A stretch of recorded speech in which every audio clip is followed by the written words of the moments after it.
Primera de Pedro ya es 4. Estamos diciendo, vamos a Primera de Pedro. Mensaje número 34 de esta serie expositiva. Hermosa como esta epístola, como toda la palabra del Señor. Es dulce a nuestro paladar. Dijimos que es una sección que para algunos comienza en el 2.11, para otros en el 2.14. Debemos ser buenos ciudadanos, bíblicos como corresponde, buenos empleados, ya no esclavos como en esa época. Las esposas tienen sus 6 versículos ahí. Los hombres tenemos un versículo, pero no por eso menos importante o menos potente ahí el mandato, para nada. Y ahora finalmente todos, si me acompañan una vez más, del 3:8 al 12, todos juntos, es como un coro ahora, todos. Finalmente sed todos de un mismo sentir, compasivos, amándoos fraternalmente, misericordiosos, amigables, no devolviendo mal por mal ni maldición por maldición, sino por el contrario, bendiciendo, sabiendo que fuisteis llamados para que heredaseis bendición. Porque el que quiere amar la vida y ver días buenos, refrene su lengua de mal y sus labios no hablen engaño. Apártese del mal y haga el bien, busque la paz y sígala, porque los ojos del Señor están sobre los justos y sus oídos atentos a sus oraciones, pero el rostro del Señor está contra aquellos que hacen el mal. Y hablamos la semana pasada, comenzamos hablando de esta sección, diciendo, bueno, acá Pedro está hablando, sí, de vivir la buena vida, ver días, ¿no?, buenos, la buena vida y ver días buenos, a una iglesia que está pasando persecución, una iglesia que tal vez muchos perdieron sus trabajos por causa de Cristo, otros están presos, familiares presos, y sin embargo se pueden sí vivir la buena vida, la vida de Dios. Y la semana pasada nos hicimos algunas preguntas. ¿Qué es la buena vida? Si le preguntamos a las personas a nuestro alrededor, en esta era posmoderna, muchos van a decir, bueno, es todo aquello que llega a darme la felicidad, a darme plenitud, objetos, cosas que me llevan o situaciones que me lleven a ser pleno para mí mismo, una gratificación personal, pero lejos de Dios. Vimos algunos casos de personas que buscaron la buena vida en el hedonismo, en el placer en sí mismo, en promiscuidad, en drogas, y terminaron mal. Pero en la Biblia también vimos un caso de una persona, un rey, Salomón, que parecía que tenía todo lo que se necesita para la buena vida, de todo. De lo que te puedas imaginar, lo leímos la semana pasada, sin embargo, llegó a aborrecer la vida. Llegó a aborrecer la vida, dijo, no, ya esto es fatiga para mí. Y acá Pedro nos está llamando justamente a amar la vida que Dios nos da. Y podemos discernir fácilmente en estos versículos 4 consejos básicos para vivir y amar la buena vida, incluso en medio de problemas amenazantes, actuales, incluso en medio de una circunstancia difícil. Por eso el título es una vida plena en medio de la hostilidad. Esta es la segunda parte, en medio de la hostilidad. Pedro está reconociendo, le está hablando a una iglesia en persecución, varias veces le dice, bueno, ustedes se alegran en el Señor, se alegran en sus promesas, pero por un poco de tiempo, como en el 1.6 dice, tienen que ser afligidos en diversas pruebas, van a ser afligidos en diversas pruebas. Y ahora está hablando de amar la vida, la buena vida, no la buena vida que el mundo se imagina. Ahora bien, ahí está diciendo que una persona no pueda progresar, no pueda mejorar, no pueda irse de vacaciones. Pero ¿qué pasa si no tenés esa posibilidad? ¿No podés vivir la buena vida? No, esta es la verdadera vida, la buena vida. ¿Qué pasa con estos lectores originales? Oyentes también, porque se leía a veces la carta se leía las cartas en voz alta en las iglesias. También oyentes, pero lectores originales de la carta, que están en una situación adversa. ¿Qué pasa con los creyentes ahora en el mundo árabe, en la China? ¿Qué pasa con los cristianos en Nigeria, en el norte de África, que están padeciendo persecución, que están sufriendo injustamente por seguir a Cristo. ¿No pueden vivir la buena vida? Sí, pueden vivir la buena vida, la verdadera buena vida. Y podemos identificar la fe verdadera, la fe del creyente, como alguien que es un extranjero y un peregrino en esta tierra, ¿no? Nos van a ver, te vas a sentir sapo de otro pozo en medio de este mundo. Si sos un cristiano, te tiene que pasar. A mí me pasa todo el tiempo en mi trabajo, en la escuela, en los medios de educación. Veo otros docentes que hablan contentos de ellos, de su profesión, su cosa, y yo me siento totalmente, no por lo que cobra, eso no siente nadie contento, ¿no? Pero sí por, bueno, la educación, profesionales de la educación. Yo me siento un sapo de otro pozo, lo que hablan, lo que dicen. Y lo que quiero es, bueno, tengo que enseñar, sí, tengo que enseñar historia, pero quiero donde puedo predicar el evangelio constantemente. Juancito es testigo de eso, como algunos alumnos se enojaban cuando hablamos con Juancito de las cosas del Señor, se enojaban conmigo. A veces me perdía tanto hablándole ahí en grupito, ¿no? Que daba la clase completa ahí, que entraba alguien de otro salón y a pedir un banco, algo, y yo estaba ensimismado ahí. ¡Profe, le están pidiendo algo! Enojados, ¿no? Enojados otros alumnos que no escuchaban la palabra del Señor. Por supuesto que si me va a escuchar alguien del Ministerio de Educación me pueden hasta echar, pero es así. Uno quiere, y me siento sapo de otro pozo. Somos peregrinos y extranjeros. Y cuánto más estos hermanos que estaban en persecución. Sin embargo, a pesar del sufrimiento, en este pasaje Pedro se dirige a los creyentes como el que quiere amar la vida y ver días buenos. Y no solo dice eso, sino que nos da instrucciones sobre cómo llevar a cabo ese deseo. Y comienza diciendo, bueno, ¿cómo, Pedro, podemos amar la buena vida? No aborrecerla como Salomón. Es verdad que somos extranjeros, que no somos ciudadanos de esta tierra, pero aún así, en el tiempo que nos toque peregrinar en este mundo como extranjeros y peregrinos, ¿cómo podemos amar la vida que nos das? Bueno, finalmente, dice él, sean todos de un mismo sentir, compasivos, amándonos fraternalmente, misericordiosos, amigables. Y hoy hablamos que la semana pasada ya cubrimos el versículo 9, donde, sí, el 8, ¿no? El 8, era el 8, donde ahí se nos habla de tener una actitud correcta. Vivir en armonía entre hermanos, todo el mismo sentir, compasivos, que dijimos que en el griego es también sentir lo mismo que el otro, es gozarnos con los que se gozan, llorar con los que lloran, es tener el mismo sentimiento de los demás. Por eso compasivos, identificarnos con la otra persona. Tenemos que amarnos fraternalmente como una familia, como hermanos en Cristo. También ser misericordiosos, que no es la palabra clásica que se utiliza en el griego para misericordia, sino que acá es ser bondadoso, pero desde las entrañas. Desde las entrañas. No es solo un sentimiento, sino una acción. Y amigables, dijimos la semana pasada, que es mente humilde. En realidad en el griego es mente humilde, porque lo que no nos permite ser amigables justamente es el orgullo. Que quiere que a pesar de todo lo que sabemos de nuestros pecados, de nuestra vida de pecado, nos sentimos más que los demás, justificamos nuestros pecados y demandamos un trato superior al de los demás, y cuando no se nos da ese trato y no somos el centro, nos enojamos. Esa persona no puede ser realmente amigable, para nada, aleja a las personas. Aunque algunos se quieren mostrar amigables y humildes, muchas veces también hay una falsa humildad ahí, por supuesto. Así que debemos tener una actitud correcta. Esa es la actitud correcta que nos va a llevar justamente al segundo paso que nos muestra Pedro acá, que es tener una respuesta oportuna. Está muy lindo todo eso, Pedro, pero ¿qué cuando se presenta la adversidad? Qué lindo, todos juntos vivimos en armonía, sí, venciendo las diferencias, identificándonos con el dolor ajeno y con la alegría ajena también de la otra persona, que ahora pasa a ser también la mía, viviendo como hermanos, misericordiosos, bondadosos.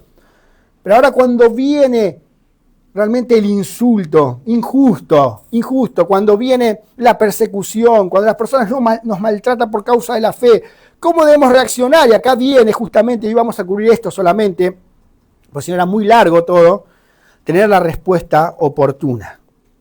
Tener la respuesta oportuna. Si leemos por favor el 3, ahora sí el 3.9. No devolviendo mal por mal, ni maldición por maldición, ¿sí? Ni maldición por maldición, sino por el contrario, bendiciendo, sabiendo que fuiste llamados para que heredaseis bendición. Hasta ahí. Este es el segundo elemento acá. Como cristianos que debemos vivir. Acá se pone más difícil la cosa. Qué lindo, porque si todos tenemos el mismo sentir, la otra persona me trata bien y yo la trato bien, qué fácil, ¿no? Lo difícil es ahora, cuando del otro lado no hay lo mismo, cuando no hay un mismo sentir. Bueno, yo sí me identifico con el dolor de los demás, pero el otro no lo hace conmigo. ¿Qué debo hacer? Es más, me insulta, me maldice. Y lo primero que sale del ser humano, la reacción primaria de la naturaleza caída es la devolución, devolver. Así que además de la acción correcta motivada por una actitud adecuada, el enfoque cristiano hacia la vida también incorpora, también trae una reacción oportuna cuando se recibe el maltrato. Acá la frase no devolviendo mal por mal empieza con un participio imperativo presente, que es eso con que se come, bueno, es un mandato en curso todo el tiempo. No devolviendo. No es que no devuelvan en un momento determinado, en una circunstancia determinada, pero en otra sí se puede. No devolviendo continuamente. Un imperativo es un mandato. ¿Sí? Es un participio, un indicativo presente. Está indicando lo que hay que hacer acá. No devolviendo. Es un imperativo más que un indicativo. No devolviendo, es una orden. No devuelvan mal por mal. Todo el tiempo. No devuelvan. Es un mandato en curso.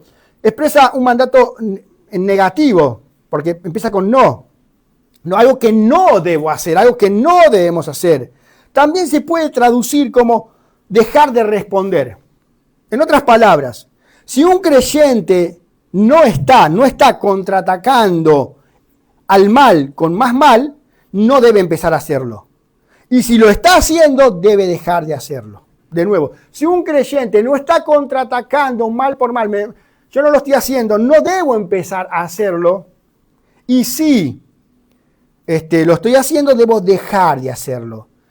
La Biblia es muy amplia en esto. Levítico 19:18 dice, no te vengarás ni guardarás rencor a los hijos de tu pueblo, sino amarás a tu prójimo como a ti mismo, yo Jehová, y lo firma el Señor.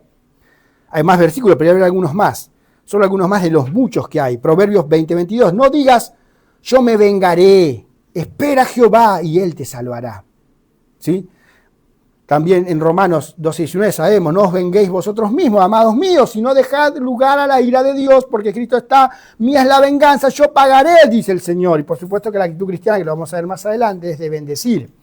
No es simplemente, bueno, me la aguanto y espero que Dios le tire un rayo y lo parta en dos. No. Porque uno puede decir, le dejo a la venganza al Señor. Ya te va a agarrar el Señor, ¿viste? Cuando uno es chico y quiere que... y te pegan y quiere que te agarre el hermano mayor, que ya te va a agarrar mi hermano mayor, o mi amigo fulano, o sultano, ya te va a agarrar el Señor. No, queremos que se arrepienta y se vuelva al Señor para que no pase eso. Pero se lo dejamos todo, lo encomendamos al Señor. Esa palabra mal, no devuelvan mal por mal, mal, es una clase de maldad intrínseca, o sea, esencial, de la inherente, propia de la maldad. No es algo que uno hace un mal de manera accidental. No lo quería hacer, pero lo hice. No salí con la bicicleta, no quise con un auto porque es más grave, y pisé a alguien. Pero no lo quería hacer. No, acá es devolver mal por mal. Ese mal es algo que en realidad es esencial de uno. Uno lo quiere hacer. No hagan eso. No busquen represalia, no busquen venganza. Es algo como que me la hiciste y me la vas a pagar y vas a ver cuando te encuentre. Y si paso con el auto, y capaz que te piso también. No. Esto ya, digamos, es un mal intrínseco, es algo propio, uno quiere hacer, no es algo accidental, que bueno, no lo quería hacer, pero pasó, que eso puede pasar también. No. Es una perversa disposición. Acá está diciendo, no tomen represalia, no tengan esa perversa disposición. ¿Cuántas veces se meten con nosotros, se meten con nuestra familia? Sabemos que está mal, pero en el corazón deseamos que le esté pasando algo malo. Y es más, tal vez hasta lo disfrutamos. Y aunque uno no va a decir nunca eso. Inclusive uno cuando, no es que vamos a hacer profecías ni nada, pero algunos hasta como se hacen los profetas, tal vez dice, a ver si le va a ir mal. Y cuando le va mal, viste, yo te dije, casi hasta disfrutando porque lo dije yo y se cumplió. Y hasta quería que le pase. No devolviendo mal por mal. Para lo que le va a pasar. Romanos 12:21, no seas vencido de lo malo, sino vence con el bien el mal. Bueno, lo que pasa es que me hizo enojar. Y siempre buscamos excusas. Bueno, ¿sabés? ¿Qué querés? Ponete en mi lugar. A vos no te pasó, a vos no te hicieron lo mismo. Ya te va a pasar. Y vamos a ver cómo reaccionás, tanto vos que me decís a mí. Otro, lo que pasa es que estoy herido, me hirieron y por eso tengo esto. Otro va a decir, bueno, poner la sinceridad como la máxima expresión. Bueno, yo soy sincero, yo creo que le vaya mal. No, pero tenés que cambiar, no importa. Bueno, pero yo no soy hipócrita, yo quiero digo la verdad, que le vaya mal. No, pero no, eso no es lo principal. Sí, tenés que ser sincero, pero sincero y bien las cosas, y desear el bien, no devolviendo mal por mal. La Biblia dice que no lo hagas, bueno, pero yo digo la verdad, no importa. Lo más importante es crecer en la medida del varón perfecto, que es Cristo. Sí que seas sincero, lógicamente, pero la sinceridad no te libra de la culpabilidad del pecado delante de Dios. Nos pasa muchas veces eso y creemos que, bueno, soy sincero, soy bueno. Ahora Pedro no está haciendo nada, no está diciendo nada, no está escribiendo nada, no escribió nada, no escribió otra cosa que Jesús ya no haya enseñado en el Sermón del Monte varias décadas antes. Se los leo yo, Mateo 5, 38 al 45, la parte A. Oísteis que fue dicho, ojo por ojo y diente por diente. Pero yo os digo, no resistáis al que es malo, antes a cualquiera que te hiera la mejilla derecha, devuélvele también la otra. Y al que quiera ponerte a pleito y quitarte la túnica, déjale también la capa. Y a cualquiera que te obligue a llevar carga por 1 milla, ve con él 2. Al que te pida, dale. Y al que quiera tomar de ti prestado, no lo rehuses. Oíste que fue dicho, amarás a tu prójimo y aborrecerás a tu enemigo. Pero yo os digo, amad a vuestros enemigos, bendecid a los que os maldicen, haced bien a los que os aborrecen, y orad por los que os ultrajan y os persiguen, para que seáis hijos de vuestro Padre que está en los cielos.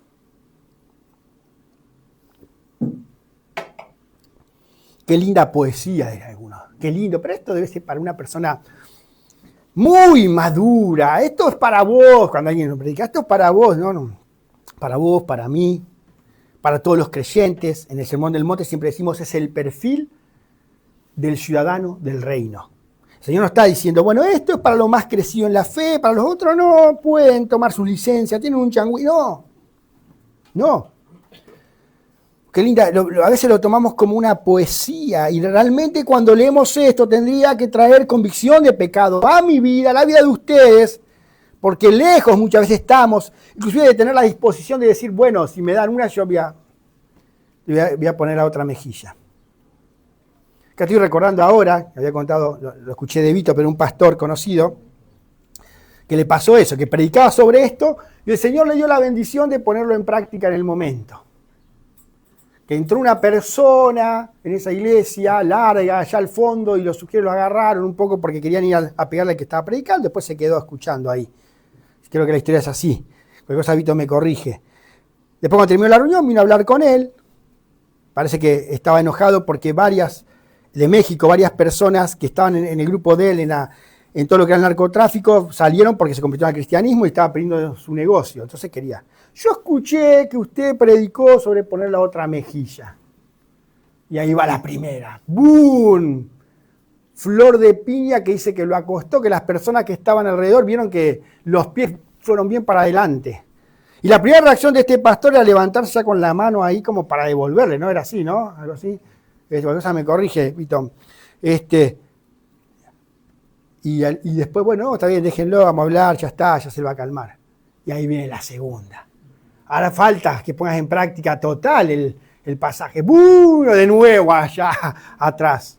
Lamentablemente, en este caso, esa persona no se arrepintió y con el tiempo, cuando preguntó este pastor por él a un familiar, lamentablemente en este caso, y esto no es para felicidad de nadie, ni de este pastor, yo creo que se habrá entristecido, ¿y qué fue de fulanito? Lo mató la policía.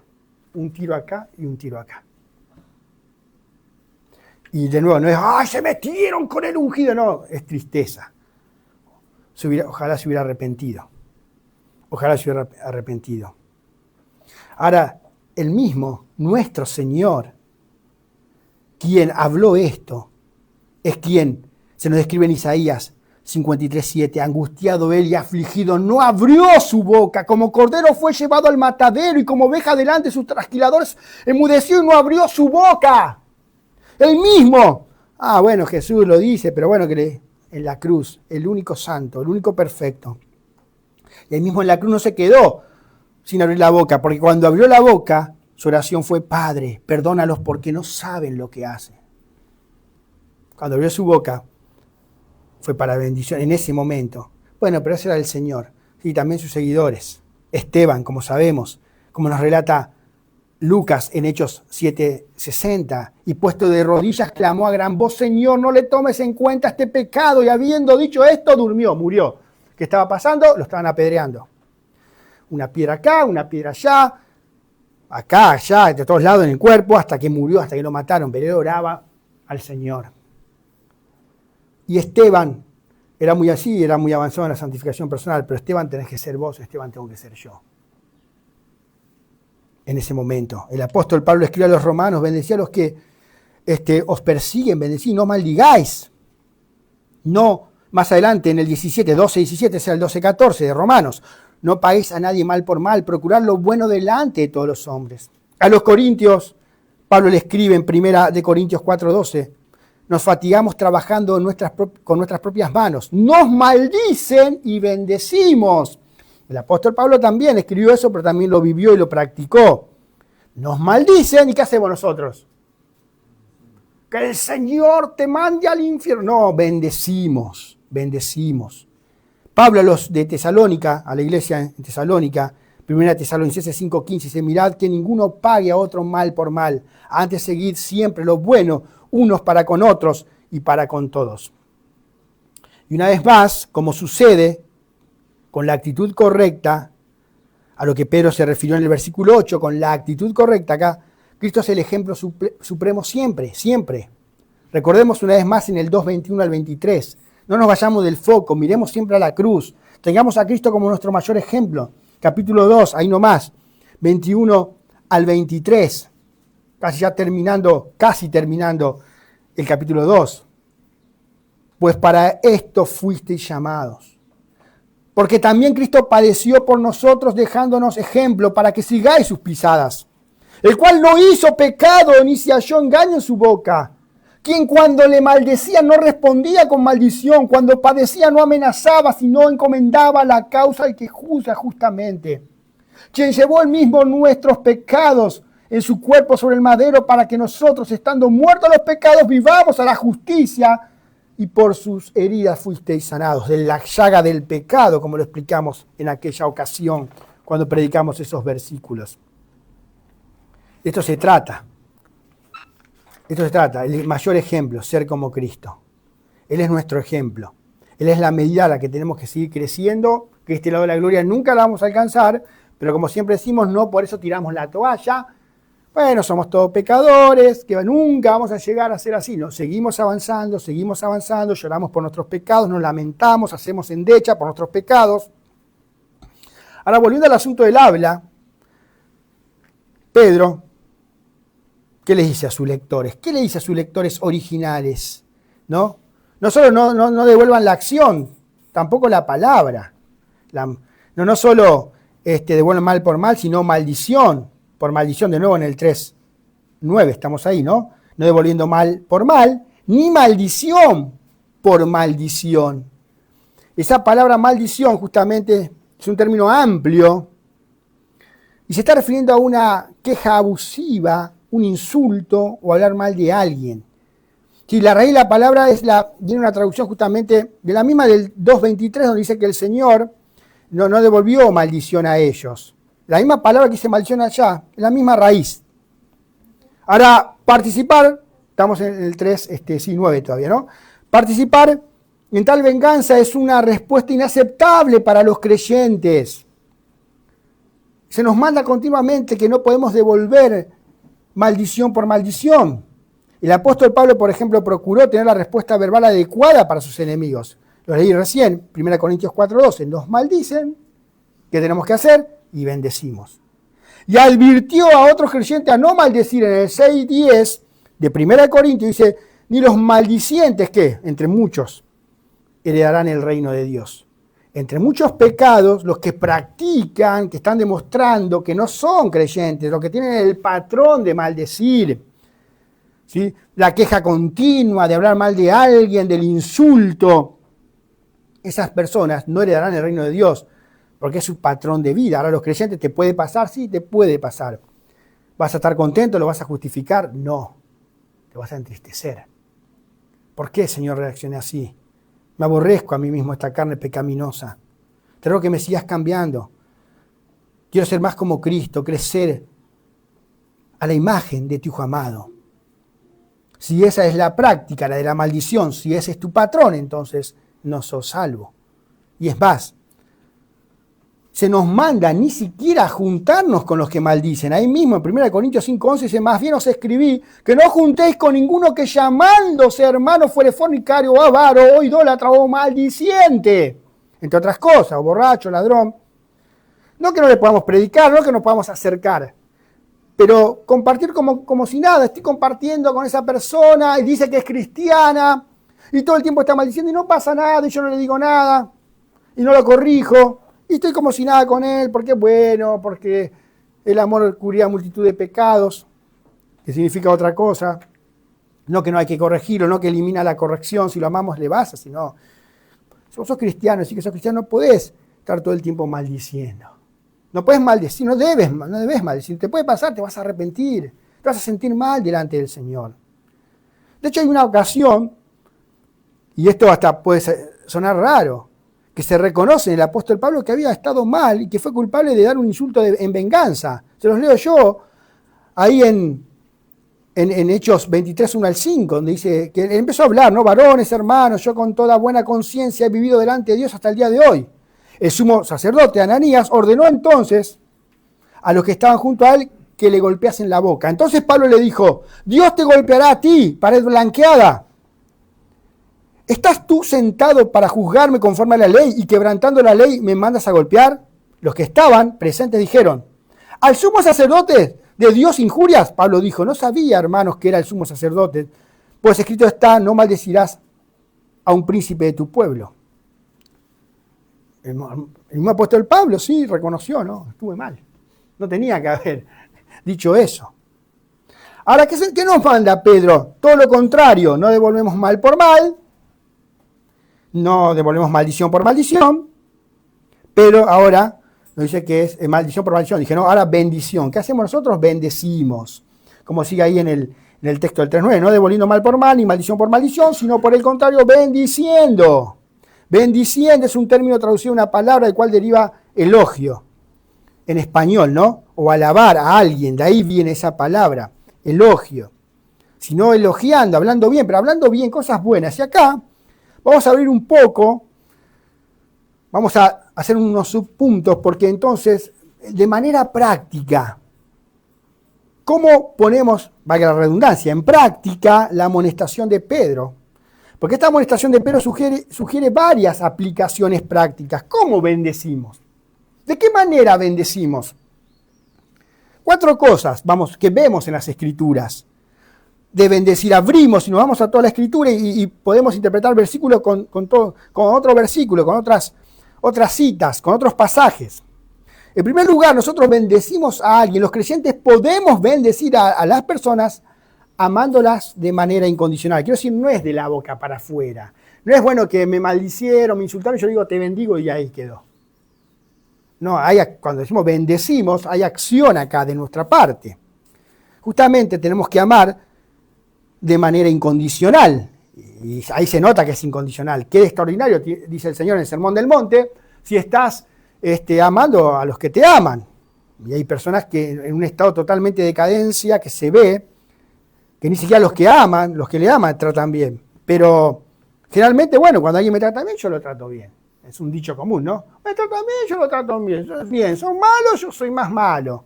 O malo igual, para no ser tan malo. Pero no, acá es amar de manera incondicional. Hay muchos versículos sobre el amor, ¿sí? Colosenses 2.2, para que sean consolados sus corazones unidos en amor. Habla de unidos en amor en el 3.14. y sobre todas las cosas vestidos de amor, el vínculo perfecto. 1 Tesalonicenses 4:9. Pero acerca del amor fraternal no tenéis necesidad de que os escriba, porque vosotros mismos habéis aprendido de Dios que os améis unos a otros. Santiago 2:8. Si en verdad cumplís la ley real, conforme a las Escrituras, amarás a tu prójimo como a ti mismo bien hacéis. 1 Juan 3:23. Y este es un mandamiento, que creamos en el nombre de su Hijo Jesucristo y nos amemos unos a otros como nos ha mandado. En el 4:7 de 1 Juan, amados, amémonos unos a otros, porque el amor es de Dios, todo aquel que ama es nacido de Dios. Y hay otros muchos versículos. Ahora, entonces bendecimos amando de manera incondicional. ¿Y cómo sigue esto entonces si amamos? ¿Qué va a pasar? Bueno, una segunda implicación de esto, implicancia práctica, es que si realmente bendecimos amando, podemos bendecir, por ejemplo, orando por la salvación de los incrédulos, como por la santificación de nuestros hermanos. ¿Cómo lo bendecimos? Bueno, no es creyente, pero me está haciendo la vida imposible, voy a orar por su salvación. No quiero que este se convierta, como Jonás cuando fue a predicar. Sí. ¿Oraste en la semana por los incrédulos? ¿Oraste porque te hace la vida imposible en el trabajo esta semana? ¿Oraste por tu suegra, si no es cristiana? Bueno, la mía es cristiana. ¿Oraste?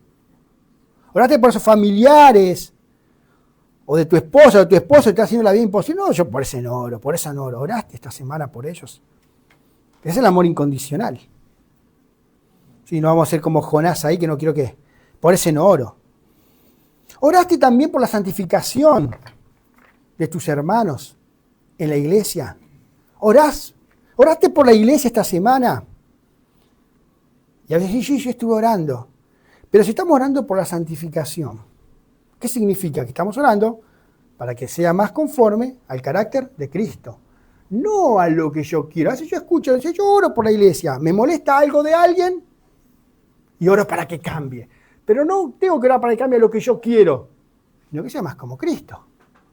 A veces nos convertimos en enemigos de aquellos que nos corrigen, y ya son enemigos nuestros y me molesta, y oro para que no sea, si ya no tiene amor porque me corrigió, ya esa persona no es buena. Señor, cambialo, me molesta mucho que sea así, que me diga las cosas. No, que sea más como Cristo, y en eso, en su amor, va a estar conmigo, va a decir lo que tenga que decir. Pero es así, es orar por la santificación. Señora, que a mi carne le moleste, que sea más como Cristo, con todo lo que eso implica, que sea más como Cristo. No si me molesta algo, Señor, cambialo a lo que a mí me molesta, a mi imagen cambialo, no a tu imagen, Señor. ¿Oraste en esta semana por los hermanos? Una tercera implicación de bendecir a otros, que tiene que ver con amar incondicionalmente y orar por los perdidos, y orar también por los creyentes, pero para que crezcan en santidad, en la santificación progresiva, es también expresar gratitud por ellos. Expresar gratitud. Uno ve continuamente que los escritores inspirados siempre están agradeciendo. Comienzan una carta en Romanos 1:8. Primeramente, doy gracias a mi Dios, el apóstol Pablo a los romanos. No, doy gracias a mi Dios mediante Jesucristo con respecto a todos vosotros, de que vuestra fe se divulga por todo el mundo. 1 Corintios 1:4, uno nos tiene que llamar la atención porque es una iglesia con todos los problemas que uno se pueda imaginar, esa iglesia. Pero Pablo detectaba que había elementos que indicaban que eran creyentes, a pesar de lo que estaban viviendo esa iglesia, que se encolumnaban detrás de predicadores. Yo soy de Pablo, yo soy de Apolo, yo soy de esto, yo soy del otro, yo soy de Spurgeon, yo soy de Sproul, yo soy de MacArthur. A pesar de eso, Pablo igual dice y doy gracias por ustedes. Ahí justamente en 1 Corintios 1:4 dice, gracias doy a mi Dios siempre por vosotros, por la gracia de Dios que os fue dada en Cristo Jesús. Si hay elementos que me indican que son creyentes, ¿reconoces algún elemento? Bueno, si es tu hermano en Cristo, entonces sí, lo vas a reconocer seguro, porque es un hermano en Cristo. Si no, hay que explicar el nuevo evangelio con amor. Si hay algo, por muchas cosas, y aún si tenés que corregirle primero, decile, empezá diciendo, doy gracias al Señor por tu vida, por la obra que está haciendo en tu vida. Hacéselo saber, dale gracias al Señor de verdad. Orá, agradeciendo por tus hermanos, y hacéselo saber, doy gracias a Dios. Veo acá este progreso, sí, es verdad, falta acá, falta allá, como me lo van a decir a mí también. pero doy gracias, agradeciste por tus hermanos esta semana. Esto es bendecir. No solo te bendigo, ya está, y después. Es ese amor práctico, orando por su santificación, orando por los incrédulos, bendiciendo, es dando gracias. 2 Corintios 1:11, a la misma iglesia, que había empeorado todavía, cooperando también vosotros a favor nuestro con la oración, para que por muchas personas sean dadas gracias a favor nuestro por el don concedido a nosotros por medio de muchos. Ahí está hablando distinto. Oren por nosotros y cuando el Señor haga la obra como Él la quiere hacer, ustedes van a dar gracias por nosotros también. Dase gracias por los hermanos. Nos alegramos. Estamos contentos, oramos y el Señor por su gracia nos quiso conceder esta petición, que vos estábamos orando por eso. Estamos contentos que el Señor te concedió eso, que estaba en su voluntad, que era para su gloria, para su honra, para tu bien. Nos alegramos. Filipenses 1:3-5, doy gracias a mi Dios siempre, que me acuerdo de vosotros. Siempre el apóstol Pablo se acordaba y él daba gracias lo primero. Después tenía que corregir muchas cosas, pero él daba gracias, porque eran hermanos en Cristo. Que me acuerdo de vosotros, siempre en todas mis oraciones, rogando con gozo por todos vosotros, por vuestra comunión en el Evangelio desde el primer día hasta ahora. Esto es para, de nuevo, algo muy práctico. Me estoy acordando de un hermano. ¿Qué hacemos? Señor, te doy gracias. Te doy gracias por cada uno de mis hermanos. Que estoy viendo que comenzaste esa buena obra y la vas a perfeccionar hasta el día de Jesucristo. Y por último, la cuarta implicación práctica, tal vez lo más importante, lo que más se hace notar cuando bendecimos, es que debemos perdonar a los que nos persiguen. Si tenemos que perdonar a los que nos persiguen, ni hablar a los demás. Si hablar a los que nos hacen mal, tenemos que perdonar. Bueno, en realidad uno perdona cuando te hacen mal, ¿no? Porque si te hacen bien, capaz una vez se ofende, aún cuando te hacen bien, pero en eso no hay nada que perdonar porque te hicieron un bien. Pero a los que nos persiguen, a los que hablan mal de nosotros, a los que nos hicieron un daño, ¿no? Y ante todo tened entre vosotros ferviente amor, en el 4:8 de esta epístola, ¿no?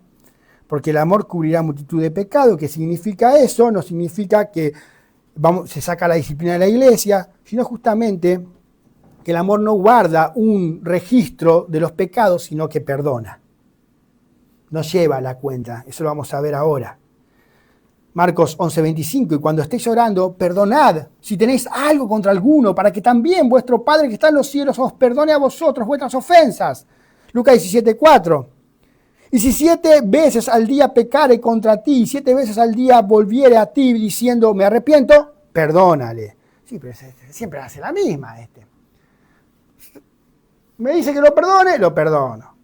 Y me dice que lo perdono. Y yo, ¿cuántas veces? Ya no te creo nada. Perdonalo con sinceridad.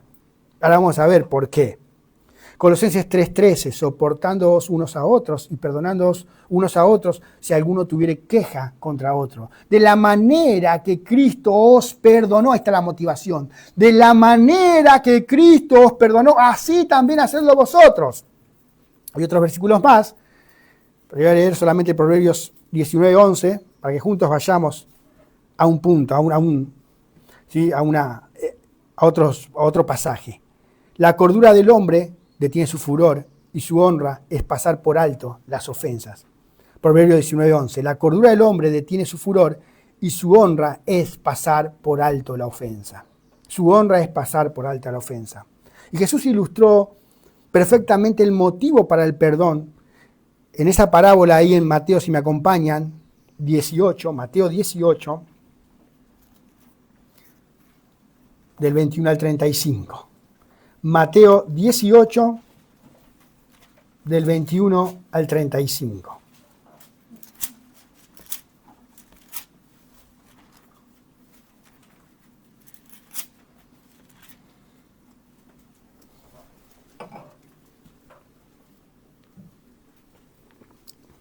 Sabemos que viene hablando de la disciplina de la iglesia, si un hermano peca contra ti. Acá Pedro quiere saber hasta dónde está obligado a confrontar y perdonar. Y vamos a ver que Cristo elimina todo límite, no hay que llevar la cuenta. ¿Qué dijimos? 18, 21 al 38. Acá, claro, en la Reina Valera, dije al 35, ¿no? Sí, al 35. Pedro pregunta, acá le digo, la Reina Valera, vuelvo a ese tema, le pones título intermedio, pero esto es todo un pasaje. ¿no? Que acá como que nos corta y parece que es otra cosa. En el 21 dice, entonces se le acercó Pedro y le dijo, Señor, ¿cuántas veces perdonaré a mi hermano que peque contra mí? ¿Hasta 7? Quería llevar la cuenta. Jesús le dijo, no te digo hasta 7, sino aún hasta 70 veces 7. Es tan grande, es tan amplio que deja de llevar la cuenta. Bueno, 1, 2, 3, 4, 5, 6, 7. Ahí ahora sí ya no te perdono más. No hagas la cuenta. Y ahí enseguida comienza, pegado a esto, ese título no sé si está bien ahí, esto no fue inspirado el título, por lo cual el reino de los cielos, esto continúa ahí, el Señor le explica, hasta 70 veces 7, por lo cual el reino de los cielos es semejante a un rey que quiso hacer cuentas con sus siervos, y comenzando a hacer cuentas le fue presentado uno que le debía 10.000 talentos, y digo algo, esta es una cifra exorbitante, estratosférica, es una cifra que es para que, es una hipérbole, es una exageración, porque nadie podía deber, o era raro. Alguien hizo una cuenta hoy y dijo que eso sería tal vez como 280.000 millones de dólares, pero la idea era que es más que eso, quiero decir, es algo impagable, inimaginable. Bueno, le trajeron a esta persona, 25 ahora, ¿no? A como no pudo pagar, ordenó a su señor venderle y a su mujer e hijos y todo lo que tenía para que le pagase la deuda. Entonces aquel siervo, postrado, le suplicaba diciendo, Señor, ten paciencia conmigo y yo te lo pagaré todo. Lógicamente que sabía que no lo podía pagar. El señor de aquel siervo, movido a misericordia, le soltó y le perdonó la deuda. Pero saliendo aquel siervo halló a uno de sus consiervos, otro esclavo, que le debía 100 denarios. Esto es más o menos 3 meses de trabajo, para que vean la diferencia. Era una platita, son 3 meses de trabajo, no era algo pagable. Y haciendo de él, o sea que lo agarraba, haciendo de él, le ahogaba diciendo, págame lo que me debes. Entonces su consiervo, postrándose a sus pies, le rogaba diciendo, ten paciencia conmigo y te lo pagaré todo. Mas él no quiso, sino fue y le echó en la cárcel hasta que pagase la deuda. Viendo sus consiervos lo que pasaba, se entristecieron mucho. En la iglesia se entristece cuando no hay perdón. Pero ahí también entra el juicio de Dios, inclusive temporal, para los creyentes. Viendo sus consiervos lo que pasaba, se entristecieron mucho y fueron y refirieron a su señor todo lo que había pasado. Entonces, llamándole su señor, le dijo, siervo malvado, toda aquella deuda te perdoné, porque me rogaste. ¿No debías tú también tener misericordia de tu consiervo? Mas yo tuve misericordia de ti. Entonces su señor, enojado, le entregó a los verdugos hasta que pagase todo lo que debía. Así también mi Padre Celestial hará con vosotros si no perdonáis de todo corazón cada uno a su hermano sus ofensas. Y lo que primero que vamos a aclarar es que no es que Dios perdona y te retira el perdón porque no perdonaste. Acá van a ver que el primer castigo que se perdonó era venderlo a él y a su familia. El segundo castigo no fue lo mismo, echarlo a la cárcel hasta que pagase. Ahora, todo lo que debe no es la misma deuda impagable, que sería ilógico que después de perdonarla lo meta a la cárcel y le diga, pagame todo. La nueva deuda que tiene justamente, como lo explica en el 35, que así también hará nuestro Padre Celestial, es que no perdona. Esa es la nueva deuda. Y hasta que no aprenda, va a haber un castigo severo, no de condenación en el infierno porque es un creyente, pero sí terrenalmente va a traer consecuencias y disciplina severa por no perdonar. Pero el punto, eso lo quise aclarar porque, bueno, algunos dicen, no, este no era cristiano. Bueno, pero se le perdonó la deuda. Y el Señor perdona la deuda al creyente, no al no creyente, porque está en Cristo, porque Cristo la pagó. Y si le perdonó, el Señor le va a retirar la deuda. Entonces otro dice, no, en realidad ahora se está refiriendo, y me parece lo más lógico, a una persona que Dios le perdonó, no le retira eso, pero ahora lo va a castigar temporalmente, lo va a disciplinar porque no sabe perdonar. Pero ¿cuál es el punto acá y por qué debemos perdonar? ¿Y cómo bendecimos perdonando? El punto es que no puede ser que los creyentes vivamos con ese doble criterio, esa doble vara que mostraba este siervo implacable de la parábola. Nosotros queremos indulgencia para nosotros, clamamos por el perdón de Dios, pero no lo aplicamos a nuestros semejantes. Y para todos es igual, ¿no? Me tienen que hablar bien a mí, me tienen que demando, que me traten bien, pero no lo hago con los otros. Tienen que ser generoso conmigo, pero no soy generoso con los demás. Enseguida tenemos justificación. Ahora, el punto es que nosotros no consideramos la deuda impagable que se nos perdonó y no queremos perdonar entonces ofensas, si se quiere, deudas ínfimas, chiquititas, diminutas. Es que a la luz del Evangelio todo es chiquitito. ¿Por qué nos cuesta entonces tanto perdonar cuando a la luz de lo que se nos perdonó, lo otro es nada? No, pero vos no sabes lo que me hicieron. No, en serio, a la luz del Evangelio, si lo medimos, es nada. Lo que yo ofendí a Dios, es infinitamente mayor a lo peor que se pueden imaginar o no se quieran imaginar me pueden hacer o te pueden hacer. No, pero me hizo No, en serio, el Señor es infinito, su santidad. Cuando no nos exponemos a la santidad del Señor, entonces nosotros empezamos a mirar alrededor y hasta me siento más bueno que los demás. Y no veo su justicia, su santidad. Pero cuando yo empiezo a ver su santidad en las páginas de las Escrituras, puedo decir, como el apóstol Pablo, soy el primero de los pecadores. Y mi ofensa hacia Dios es impagable. Ahora, no es que el Señor nos perdonó así, ya está, como siempre decimos, no tiró los pecados debajo de la alfombra, sino que dio a su Hijo. ¿Cómo perdonó esa deuda? Porque alguien lo pagó su Hijo, Él fue a la cruz, Él pagó la deuda impagable, porque como decimos en sentido figurado, es el billete infinito que paga todo. Pero el problema de nuevo es que nosotros nos cuesta tanto perdonar porque no estamos poniendo el foco en el Evangelio. Y todo lo que me hacen es muy grande para perdonar. No sabés lo que me hizo, no lo puedo perdonar. No estamos poniendo el foco en el Evangelio. Está bien de manera explícita el por qué. Pedro aparte dice que nosotros fuimos, ¿cómo sigue? Volvamos por favor a Primera de Pedro. Porque sigue. Esto es hermoso. Ahí en el 9. ¿Por qué tenemos que bendecir? Sabiendo esto, que fuisteis llamados para que heredaseis bendición. Ese llamado es el llamado de la salvación. Como siempre decimos, ya somos salvos ahora, estamos siendo salvados, pero seremos salvados definitivamente de la presencia del pecado en la presencia del Señor. Es como le está diciendo, ustedes fueron llamados para heredar, recibieron libremente bendición, recibieron libremente un regalo, libremente, quiere decir, no hicieron nada no había merecimiento alguno, se le pagó una deuda impagable, como de la del siervo implacable ahí que no quería perdonar.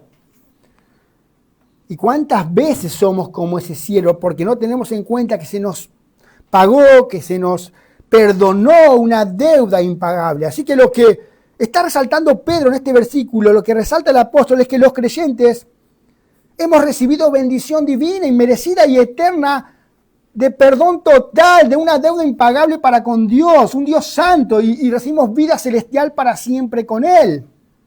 Miren a la luz de algunos versículos, ¿cómo no vamos a perdonar?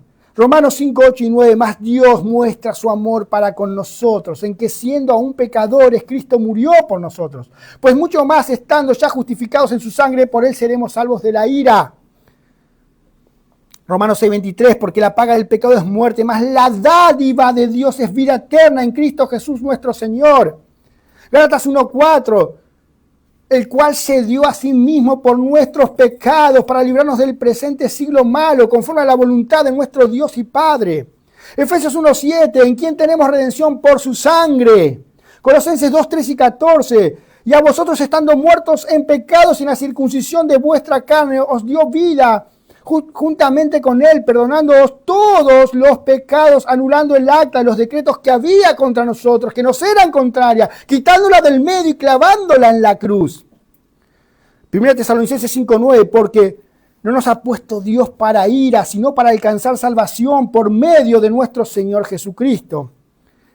En 1 de Juan 4:9 y 10, en esto se mostró el amor de Dios para con nosotros, en que Dios envió a su Hijo unigénito al mundo, para que vivamos por Él. En esto consiste el amor, no en que nosotros hayamos amado a Dios, sino que Él Si nos amó a nosotros y envió a su Hijo en propiciación para apaciguar la ira.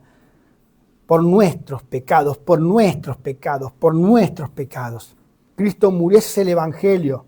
Cristo murió por nuestros pecados. Somos totalmente culpables.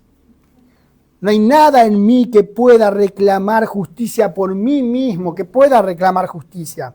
Somos justicia de Dios en Él. Al que no conoció pecado, por nosotros lo hizo pecado, para que nosotros fuésemos justicia de Dios en Él. Y ahora resulta que no puedo perdonar y le quiero hacer cobrar esa ofensa de alguna manera. No puede, es incompatible. Es incompatible si realmente nos enfocamos en el Evangelio. En lugar de la merecida ira y de la venganza justa de Dios por el pecado, Él nos perdonó en Cristo. El perdón de un creyente concedido libremente a alguien que lo ha ofendido debería ser consecuencia fácil, ya que tanto el creyente como el ofensor son muy pequeños comparado con la grandeza de Dios, con el que ha sido ofendido. Dios infinito, Dios eterno, una ofensa contra Él demanda un castigo infinito y eterno. Ese castigo infinito y eterno lo pagó Cristo. Lo pagó Cristo. De esto se trata en la cruz. En la cruz. Así que ¿cómo bendecimos?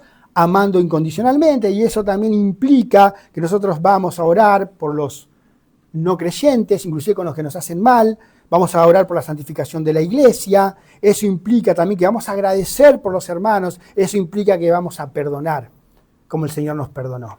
Y para concluir, espero que esto no sea una carga demasiado pesada, la ley del Señor no es gravosa, pero justamente una pregunta, porque a simple vista parecería que la bendición a simple vista te la tenés que ganar. ¿Vos querés vivir la vida buena, amar la vida y tener días felices? Hace esto. Mira como en esas predicaciones, 6 pasos para la prosperidad, 5 para esto, 4 para lo otro, el secreto para esto. Parece como que te perturba la idea que tenés que esforzarte para producir buenas obras. Muchas veces salimos más cargados. Tenemos que vivir de esta manera. Tenemos que poner en práctica esto. Y apelamos al esfuerzo humano fuera de la gracia y la dependencia de Dios. Te entiendo entonces, si te perturba la idea de que tenés que esforzarte para buenas obras. Ahora, mi deseo no es hacerle pensar a nadie que puede hacer algo para ganarse la bendición y mucho menos para ganarse la salvación a través de las buenas obras, sino que siempre decimos que las buenas obras es la bendición que el Señor nos transformó y nos salvó por gracia, no por obras, pero sino para buenas obras. Ser como Cristo es la bendición principal. Se trata de esto. Ahora, no es el mensaje de la religión falsa, que tenés que complacer a Dios, que si al final de tu vida haces más cosas buenas que malas, entonces en el cielo hay como una balanza y ponen las obras buenas y las obras malas, y si ganas las obras buenas entras, y si ganas las obras malas te vas al infierno. No se trata de eso. De hecho, el ser humano no tiene ninguna obra buena fuera de Cristo. Todas son como trapos de inmundicias, con malas motivaciones, aún las mejores obras. Acá Pedro no está diciendo eso, te tenés que ganar la salvación.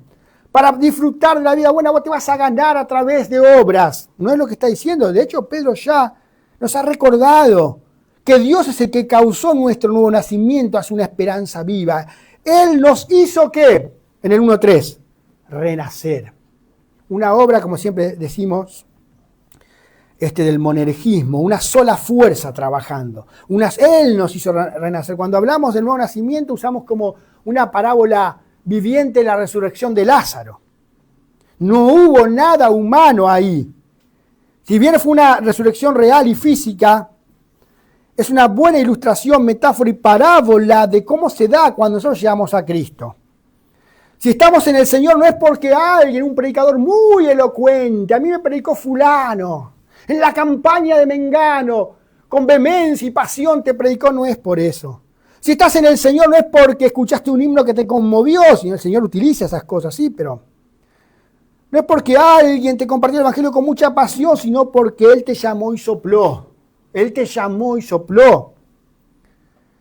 Pensemos una vez más en Lázaro, ¿no? Lázaro, ¿cómo hiciste para que el Señor te resucite? Y lo que pasa es que yo tuve fe, estaba muerto.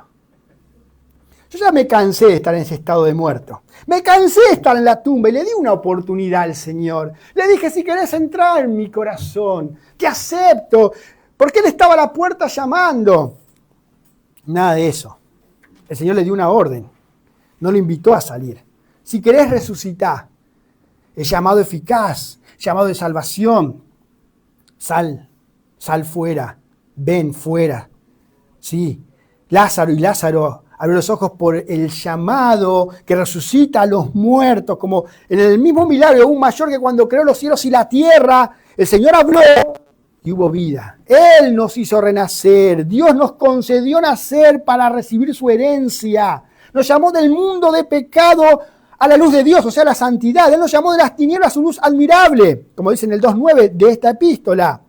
Hemos sido libertados de las pasiones anteriores de la carne, como dice en el 1.14, en el 2.11, en el 4.2 de esta epístola. Como resultado ahora somos hijos obedientes, claro, no en perfección, pero la disposición interior es un hijo obediente realmente. Luchamos todavía con la carne, pero nuestro interior se deleita en la ley de Dios. Por tanto, ahora Pedro nos llama a vivir a una vida conforme a lo que somos por naturaleza, a ese renacer, ¿sí? Y esto es una gran bendición. Vivir la vida del Señor es una gran bendición, no es para ganar la bendición. De hecho, nos da seguridad porque son las evidencias de que somos lo que decimos ser. Empezaste a vivir la vida, el Señor comenzó la buena obra, la está perfeccionando. ¿Estás viendo que la está perfeccionando? Miraste hacia atrás. 5 años atrás. ¿Cuándo llegaste al Señor? Llegué hace 5 años, hace 2 meses, hace 10 años. Sí, tengo mis luchas, pero veo cómo el Señor Él está perfeccionando, Él está madurando, Él está haciéndonos madurar, completando esa obra que comenzó. Es una evidencia que nos llena de paz y de gozo de la obra que está haciendo Él. Por supuesto que ahora como creyentes, en la santificación se nos manda a esforzarnos, pero en la gracia del Señor, como Pablo le dice a Timoteo que se esfuerce en la gracia. Como sabemos, Pablo dice, soy lo que soy por la gracia del Señor. En Hebreos 3.21 me encanta porque dice, os haga aptos en toda obra buena para que hagáis su voluntad, haciendo Él, Dios, en vosotros, nosotros, lo que es agradable delante de Él por medio de Jesucristo, al cual sea la gloria por los siglos de los siglos. Amén. De Él es la gloria, porque Él está haciendo en nosotros lo que es agradable delante de Él. Él haciendo en nosotros, o en vosotros, sí, pero en nosotros, lo que es agradable delante de Él. El Señor está obrando. Sí, nos llama a esforzarnos, nos llama a esforzarnos en la gracia. Y ahora al enfrentar el sufrimiento injusto, bendecimos a otros, nos apartamos del maligno, hacemos el bien, procuramos la paz y podemos estar seguros que eso porque es una evidencia de que Dios nos bendecirá aún con lo que nos está esperando allá, con esa herencia inmarcesible, incorruptible, incontaminada en los cielos, reservada para nosotros, que somos guardados por la fe. Padre Celestial, te agradecemos por tu palabra. Gracias, Señor, por estas verdades, por estos mandatos, por estos consejos, pero mandatos porque es tu palabra, es imperativo. La correcta actitud, la respuesta oportuna que debemos tener. Es una bendición, Señor, el poder que se exprese el carácter de tu Hijo, el vivir tu vida en nosotros, Señor. Es una bendición, es la bendición ser más como Cristo en la salvación. No sé las motivaciones, Señor, de cada uno, por qué viene. Aunque no predicamos eso, tal vez alguien puede en lo recóndito de su corazón pensar que si viene Dios le va a prosperar económicamente, lo va a sanar, va a ser exitoso en la vida, en los negocios. Aún si nos concedes todo eso, son cosas terrenales y buenas para disfrutar y agradecer. Pero queremos vivir, Señor, la buena vida, tu buena vida. La vida de tu Hijo amado, que se exprese en nosotros. Vivirla aquí, entre hermanos, para luego darla afuera también, Señor. Te ruego, Padre. Oramos como el salmista, examina nuestro corazón. Llega hasta lo recóndito, donde nosotros no podemos llegar, donde no conocemos Ve si hay camino de iniquidad, Señor, de perversidad, y guíanos por la senda eterna. Concédenos seguir arrepintiéndonos para tu gloria, para tu honra, para nuestro bien, porque ese es nuestro bien. Vos sos nuestro bien. No existe bien para nosotros fuera de ti, como dice el salmista. ¿A quién tengo los cielos sino a ti? Fuera de ti nada deseo en la tierra, nada. Sé nuestro mayor deleite, sé nuestro deleite, fuente de todo deleite. Que no querramos más otra cosa, Señor, que contemplar tu faz, esperando aquel día glorioso, anhelando aquel día glorioso. Claro que te agradecemos por todas las bendiciones temporales, pero aún si no la tuviéramos, Señor, tenemos a Cristo. Y fuera de ti nada deseamos en la tierra. Nada. Como siempre oramos, Señor, y que esto sea algo genuino. Te pido para mi vida que sea genuino y para cada hermano, para cada hermana aquí presente. Nuestra oración es, Señor, quítanos cualquier cosa, pero no nos quites a Cristo. Que podamos, Señor, salir de aquí no como entramos, sino amando más a nuestro Señor y Salvador. Y que esta palabra, una vez más, como pedimos siempre, suplicamos y rogamos, encuentre aplicación en nuestras vidas. Para tu gloria y para tu honra. En el nombre de tu Hijo amado, el Salvador, el vencedor, nuestro Señor. Amén.